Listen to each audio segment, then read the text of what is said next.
Happy holidays. You know what? Black people, we are so tired of losing when we win. And what I've realized, I don't care how you carry yourself, how you try to do the right thing and treat people right and not break the law. But if you black in America,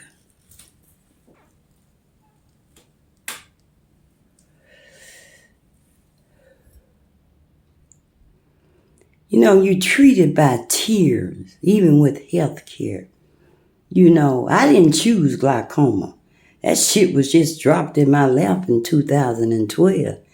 I know I don't have a college degree, but I ain't had no fucking problem working 2 jobs. We raised a son who had a full scholarship. And I'm a poor black woman from Shreveport, Louisiana, and took a lemon and made some lemonade, and I decided to vow. I vowed that I would raise my son 10 times better than my parents. I wouldn't smoke cigarettes or smoke weed or drink alcohol while I carry my baby. You see, a lot of us is fucked up for life because what our parents did when they was carrying us. When damn children come out ADHD, and then the parents play them for a fucking crazy check because their conditions make them need that crazy check to pay their bills. Like I told my mama, there's 7 kids. You knew right from wrong. 7 different men. You should have left them straight out in the streets. Don't send me to Shreveport Mental Health Unit for 10 fucking years trying to get a crazy check that she never got. I told the doctor, I ain't crazy, my mama crazy. She thinks she finna play me for a crazy check. And when they play you for a crazy check, they can't help you with your homework. They do the opposite. They don't want you to learn. They trying to get a crazy check to help pay their damn bills because they had all these damn children that they couldn't afford while they laid on their damn back. I wasn't making them same damn mistakes having these bastard kids. Poor black woman, I had enough sense and watched my 4 sisters have babies by married men, use drugs, kids come out fucked up. I got a son, nephew right now, was born in 1978. And in 2021, he took life in Angola. You see, his mama was on drugs. He was raising himself, and then he started selling dope, giving my sister dope money, and her condition, she need that shit to pay her bills. The things that we've had to do. If we had a mother, we didn't have no mother figure. So most times I learned was by an older man that was married. And then you have a sleep disorder because of the activities that my mother did carrying me. And that damn stray dog rapist ass dad of mine that she shouldn't have never looked at, let alone brought him home. I listened to him rape my half sister every night he pleased. Oh, I can remember like it was yesterday. He came in the room and raped her. I was in a different bed, my head covered in a fetus position. Woke every time. I heard him say one night, my sister say, I'm tired of you having sex with me every night. And my daddy reply was, if you don't give me none, I ain't giving you no lunch money. Oh, I was 4 years old and I can remember he would grunt. He breathed hard and he'll get up. It was over with. And as I got old like I was, he was busting a nut in her. I often think that my damn niece is my damn sister. The things that poor people go through that never get recognized unless we do something real motherfucking stupid and break the law. We get charges on our records that we didn't even do. My friend girl that works for the federal courts, been knowing her since 1974. In 2019, 18. After keeping her mama for free. After she was in the hospital and sick and her kids had to work. And I rendered my service. And I told them, because they said, we can't afford your price. I said, there'll be no price. The service is there as long as it is needed. And because of jealousy and hatred, she used her damn power.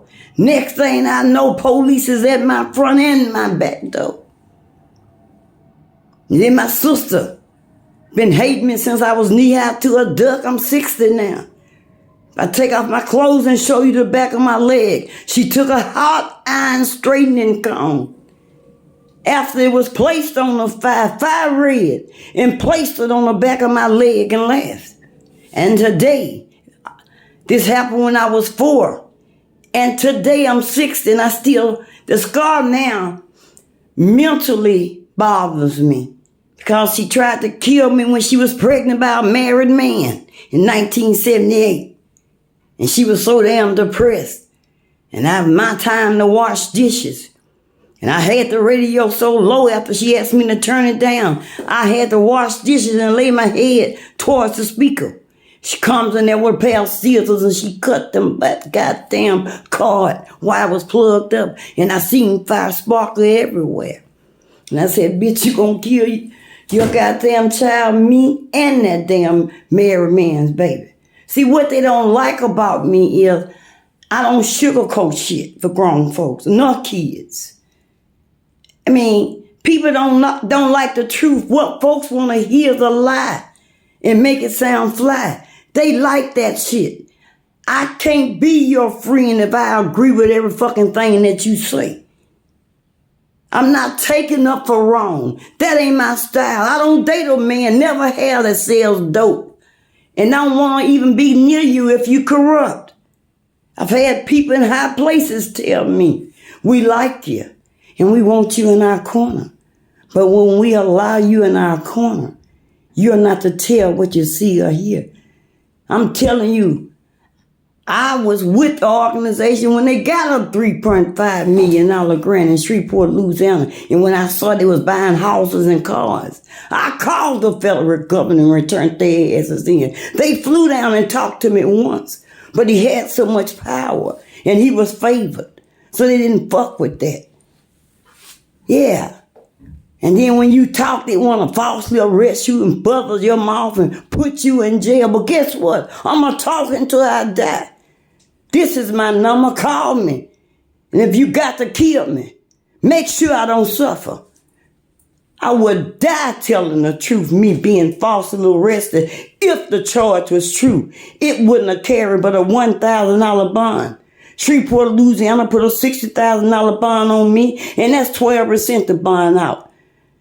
In Louisiana, the only state is 12%, and you don't get a quarter back after you go to court. Bond money is held just to make sure you show up for court. The bail bondsman office in Shreveport, Louisiana, on every corner, like it's a liquor store and a Black Baptist church. Yeah, it is. And if you don't kiss asses, because my girlfriend had power, and she want to put a queen like me in fucking jail. I worked on losing these goddamn 12 inches. That shit wasn't easy. But I lost my gut. And I didn't have no tummy tuck. I mean, them bitches broke me down. My sister, my friend girl, Avia Clinton, Marvis Thigpen, Monica Lewis Hartman. Them bitches broke me down. I spent 4.5 years, months in jail fighting for my goddamn justice. And because she favored by the judge, the same judge I campaigned for and put on the bench was the same judge that smirked, laughed at me, and put the handcuffs on me. If anybody will pull my charge up, Stevie Wonder can see the red flags. I accept that. But I tell you one thing, I had to do like Michelle Obama said. I had to turn my anger into reason.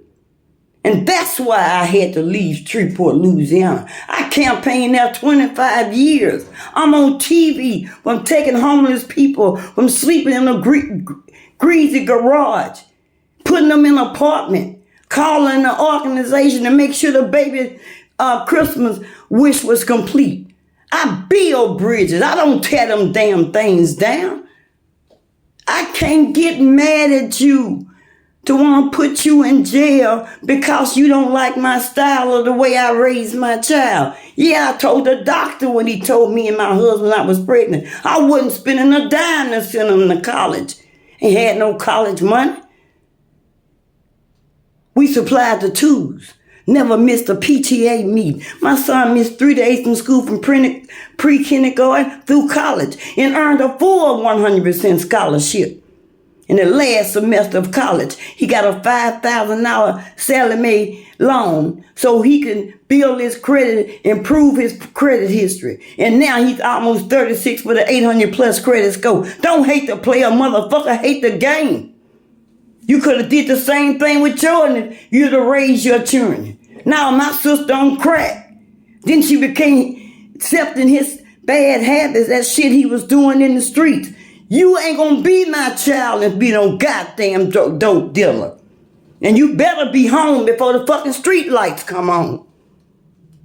You don't run nothing in my house. Y'all letting these kids close their goddamn doors.